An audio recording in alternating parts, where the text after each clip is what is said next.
কিন্তু আমার এখানে বলতে আসার এটাও কথা যে এই যে বৃক্ষবৃক্ষ এবং তার ফল আইপ্যাক, তার মূল যদি আমরা কাটতে না পারি, ভবিষ্যতে পশ্চিমবঙ্গ বাঁচবে না। আজকে এখানে যেটা ঝুলিয়ে আছি তার নিচে যে পাঞ্জাবিটা পড়ে আছে এটা বাঙালি অস্মিতার প্রতীক। এটাই আমাদের বাঙালিয়ানা। আমরা বাঙালিরা সংস্কৃতিটাকে যাপন করি। যেভাবে বাঙালি অস্মিতার সংকটের জায়গা দেখাচ্ছেন কিছু গর্গবাবুদেরকে দিয়ে, বাঙালি এত সস্তা নয়, বাঙালির শিকড় এত দুর্বল নয় যে এটাকে সহজে কেটে ফেলা যাবে। বরং বাঙালি অস্মিতার যে ক্ষতি আপনারা করে, আপনি এবং আপনার আইপ্যাক করেছে, তাকে ছেদন করার দায়িত্ব এই ভবানীপুর বাসীকে নিতে হবে, এই কালীঘাট বাসীকে নিতে হবে। এখান থেকে এই চক্রান্তের জালবোনা মানুষদেরকে পরাজিত করে এইটুকু বুঝিয়ে দিন যে বাঙালি জাতির সাথে যারা যারা চক্রান্ত করবে তাদের স্থান পশ্চিমবঙ্গে হবে না, বেরিয়ে যেতে হবে। আপনারা ভাবছেন যে এরা কিছু বাড়তি টাকা পাওয়ার জন্য বসে আছে। আমরা ওই ডিএ নিয়ে ভাবি না। আমরা গর্বিত যে আমাদের একটা অংশের অ্যাকাউন্টে কিছুটা ক্রেডিট হয়েছে, কিছুটা জিপিএফ এ দেওয়া হয়েছে। আমরা বলছি সবাইকে তার স্যালারি অ্যাকাউন্টে দিতে হবে এবং সঠিক হিসেবটা বুঝিয়ে দিতে হবে। বাকি যাদের পাওনা গন্ডা বাকি আছে, আমরা বুক ঠুকে বলছি আমরা আদায় করে নেব। 20 তারিখ পর্যন্ত আপনার কাছে সময় মাননীয়। তারপরে বুঝতে পারবেন যে আমরা যেদিকে ঝুঁকি, গাছের ডালটা সেদিকেই ঝুঁকে থাকে।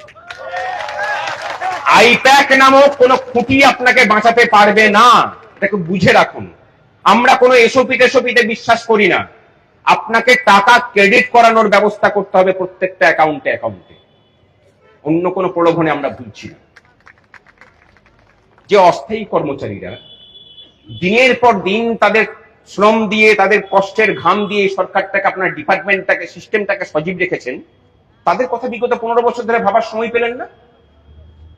এনএসটিউএফ এর শিক্ষক শিক্ষিকা 4 মাস ধরে বেতন পায়নি।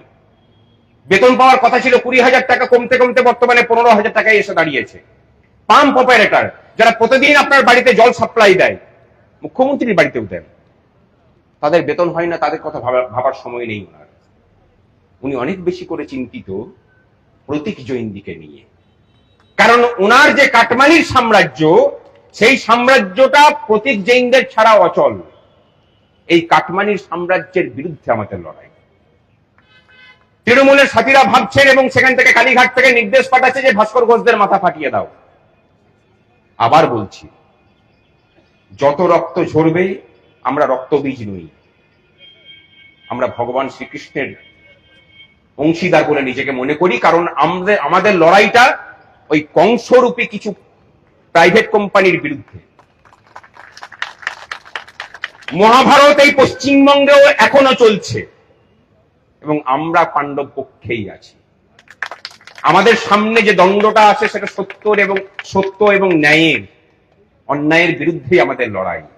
এই লড়াইটাও আমরা জিতবো, কারণ মহাভারত সেটাই বলেন। নৃসিংহপ্রসাদ ভাদুরীর দিকে নতুন করে মহাভারতও শেখাবো আমরাই। মর্মোদ্ধার করতে পারেননি, পাণ্ডিত্য হয়েছে। আর এই বাঙালি জাতিকে এই নৃসিংহপ্রসাদ ভাদুরীদের করালো গ্রাসের বাইরেও বেরোতে হবে। আমি জানি যে এই কথাগুলো বলছি বলে, ওনার প্রতি আক্রমণ শানাচ্ছি বলে অনেকে খারাপ বলবেন। এই বাঙালি বুদ্ধিজীবীরা এই বাঙালি জাতিটাকে ক্লিক জাতিতে পরিণত করেছে। বুদ্ধিজীবী আবার কি? আপনার আমার ভিতর থেকে বুদ্ধিজীবীটা বেরিয়ে আসবে। এরা মঙ্গল গ্রহ থেকে আসেনি। আপনার কষ্টের ঘাম মাটিতে পড়ে সেখান থেকে বুদ্ধি হয়ে নতুন করে বৃক্ষ জন্মাক, আমরা এটা চাই। আমাদের লড়াইটা সেই উদ্দেশ্যে।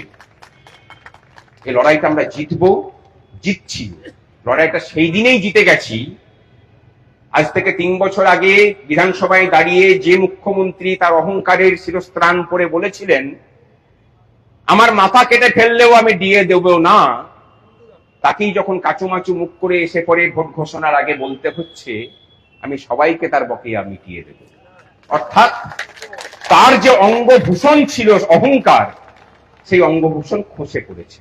এর থেকে বড় বিজয় আর কি চান? এরপরে কর্মচারীদের যেটা কাজ, প্রত্যেকটা জায়গাতে ভোট পাহারা দিতে হবে। আমাদের হেল্প ডেস্ক করা হয়েছে, সেই হেল্প ডেস্কের কথা প্রত্যেকটা কর্মচারীর কাছে পৌঁছে দিন।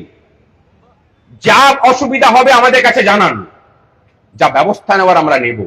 নির্বাচন কমিশন ব্যবস্থা নিতে না চাইলে তাকে বাধ্য করব নিতে। আমরা শক্তির হরি।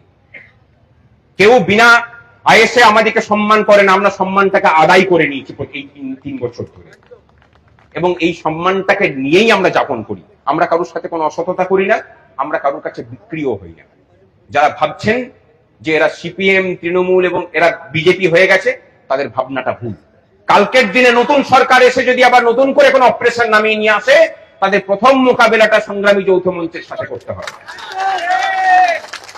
আর যারা ভাবছেন যে শহীদ মিনারের প্যান্ডেল থেকে বাস্তুচ্যুত করলে পরে সংগ্রামী যৌথ মঞ্চ হারিয়ে যাবে, তাদেরকে বলি, সংগ্রামী যৌথ মঞ্চ এই রাজ্যের কর্মচারী শুধু নয়, সাধারণ মানুষের এখানে বাস করে।